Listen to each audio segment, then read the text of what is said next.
Hello everyone, this is DM Gashbad. I'm pretty excited about this video today. A friend of mine came in from out of town and we got a whole day of gaming in. We played 3 Warhammer Fantasy 8th edition games in a row. They're very small scale. They're 500 points each. He had just painted up a small Wood Elf force. He wanted to use them in a bunch of games. I, of course, really like small scale Warhammer. I have nothing against big Warhammer, but there's something about having the really small forces that I really enjoy. Either it's because the games are so quick, it doesn't matter if I mess up all my rolls and things go horribly wrong, you can just rack them up and play again. I don't know if it's because I really like low fantasy. I really like games being about the common troops, about being the small band, trying to do heroic things. I don't know exactly what it is, but I really do like small-scale Warhammer, and I like 8th edition. I know a lot of people disagree. I think it's fair for people to have problems with the game system itself, but I really liked Warhammer. I wish I could play it more often. I'm sad that it's gone now. I'm not a huge fan of Age of Sigmar, but anyway, today was a good day. I got to play a bunch of games, and this is the first one here. And I actually took enough photos to make this a legitimate battle report, unlike a lot of other videos that I have. But this one's good. So here we have my 500 points Empire Force. I have never used any of these models. This is freshly painted. I'm really excited to use these guys. So on the left we have the Ruddy Reavers. These are 10 swordsmen, just with absolutely no upgrades. I was furiously trying to paint some these guys before the actual game day. I got 10 of them painted. I had to be happy with that. If I had had like an hour more, I could have gotten my sergeant in there, or excuse me, my duelist in there, but oh well. Anyway, that's just 10 standard Empire swordsmen. Right in front of him, you can see one of my characters. I've got my witch hunter. He's got no upgrades. He's just got his pistol and his sword. We'll call him Dursus for now, based on an old Dungeons and Dragons character I used to run with. Anyway, in the back, okay, technically I have used these guys before. That's my Blood Bowl human team. Those are the Graudorf Loggerheads. I use them as free company. I really like using any game that I use from Games Workshop that's set in the fantasy universe. I want to be able to incorporate them in a Warhammer Fantasy army. So I made sure to base my Blood Bowl team on 20mm bases so that I can form them up and use them as free company. So there they are. There's 12 of them with no command. In front there you have the boom stump. That's my cannon. Great cannon, I suppose. All the way on the right, those are the West Watch. That is my unit of 10 handgunners with full command. You might think, why have full command on a unit of handgunners? Why have handgunners at all? Well, this is a project for another time, but I really do like the end time scenarios, starting with Sigmar's Blood. And so I've slowly been painting this Empire army to actually do the Sigmar's Blood campaign, and they're very specific about what you use for that one. Now, and one of the units is a unit of 10 handgunners with full command, so I was like, well, if it's in the list, I'm going to put it in there, so that was one of the first units I painted.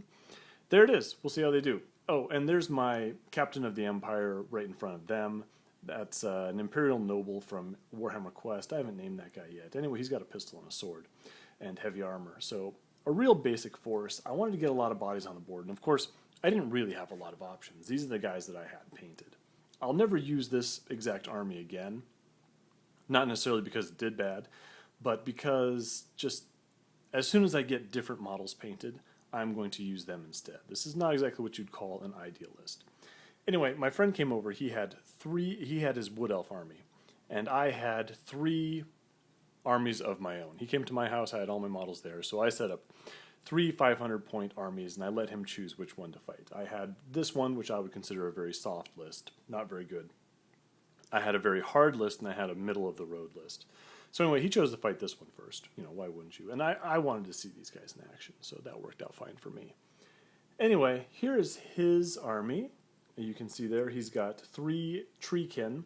Now, if you can see these guys, I don't know how easy that's going to be, but he's taken the old metal Wood Elf dryads, and he's extended the legs, and he's added plastic dryad bits onto the back. Anyway, he's done a really neat job of of stretching these guys out and making really interesting models. And I think that's really appropriate because the Treekin models themselves aren't fantastic. Anyway, over on the right in the back, you see he has Great Eagle. If I'm not wrong, I think that's a Lord of the Rings eagle. They're real nice plastic models. He's got a Spellsinger, a level 1 wizard with the Ruby Ring of Ruin, using fire magic. That's good. I personally avoided magic. Just, again, my love of low fantasy. But this guy's, I definitely thought about it. I thought about taking a level 2 light wizard with the Ruby Ring for 125 points. I went against it. I wanted to see how common troops did. But anyway, this is this guy's general. I think he can get away with it a little bit more than I can. He's got leadership 8 on all his guys, where I'd be stuck at leadership 7. So anyway, we'll see how all that pans out. Anyway, he's got 5 war dancers there, no command. And he's got it a unit of, I think that's just 10 Glade Guard with a musician. So yeah, that's his force. We'll be seeing that a couple times, hopefully. So we set up the terrain. That's his side that he ended up with. That's him after deployment. That's just an ordinary forest and an ordinary building. You see that stump there at the very bottom? That's a weirding well. We used that stump there because we thought wood elves would be fighting over some mystical well in the middle of a woods.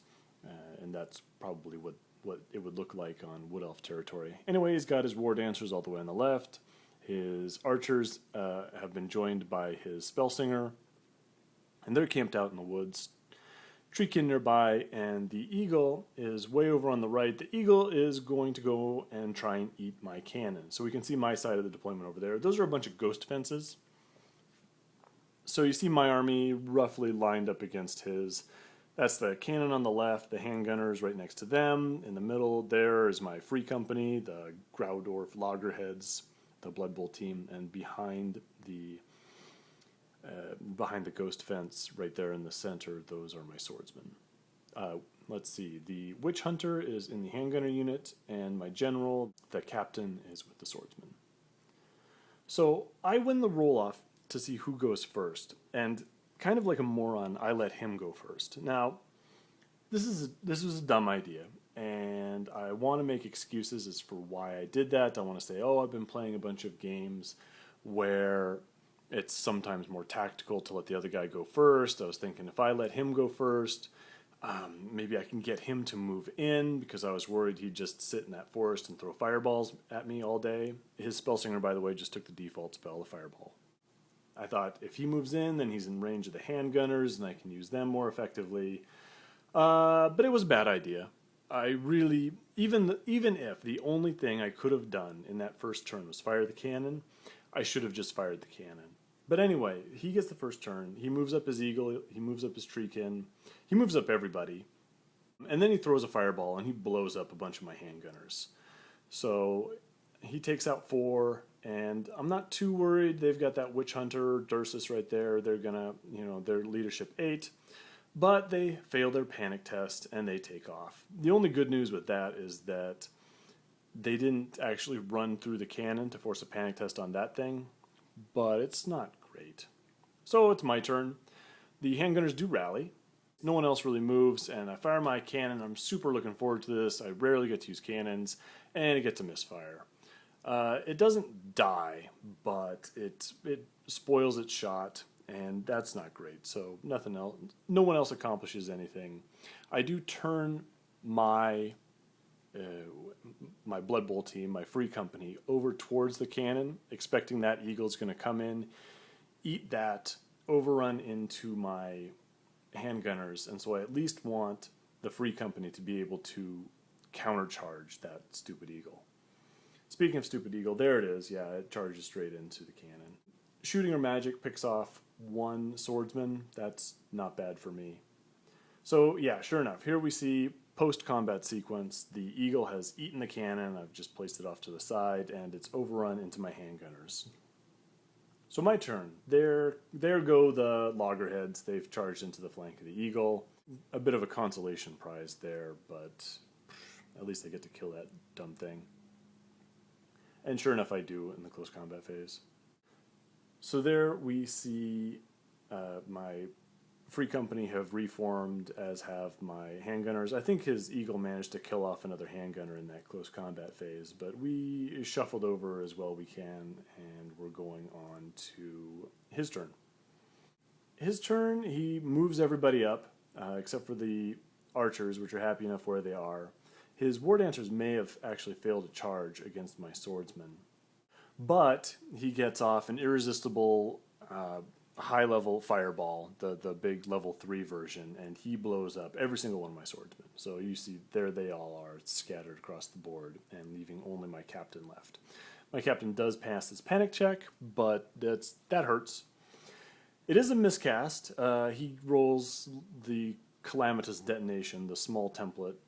His wizard takes a wound, and he blows up 3 of his archers.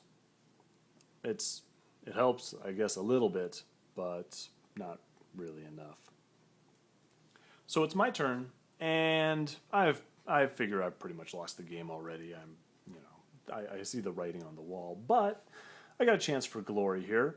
So my captain boldly charges straight into those war dancers. Now, he's not bad. He's got 2 combat attacks. He's got 4 close combat attacks. He's strength 4. He's toughness 4. He could get lucky. These war dancers might not wound him, and he could defeat them in combat, overrun, and even run into those Glade Guard there, which could turn that game around. So he makes a noble charge into that group. I try to do something. I just try to move those Free Company out of the way. I'm really trying to get them in a position where my handgunners can shoot, but when the treekin charge in, they can't just directly overrun into my handgunners. I more or less fail at that. I should probably just not even have bothered. Those handgunners weren't going to really do anything to those treekin. The treekin are toughness 5. I've only got a couple of shots. I should have just worked out some method to just stay away from those guys. Just shuffled off to the side, whatever. What I did there is not a great maneuver. So that didn't go great. The captain managed to cause no wounds to the war dancers. The war dancers caused a wound to him, and it's a tied combat because I charged. So that didn't help. And then it's his turn, and he just straight murders my captain, and that's the end of that. The treekin have charged into the Free Company, and they smash a whole rank of them, but looks like they did actually take a wound. I don't know if it was from combat or from shooting last round, but that's something. Not much, but it is something. So yeah, the Free Company break, the treekin run them down, and they overrun straight into my last defenders, into my handgunners and witch hunter. Well, that didn't go awesome. Next combat round, the treekin smash all my handgunners, so it's just Dursus, the witch hunter, left to try to hold the line. He needs double 1s to hold.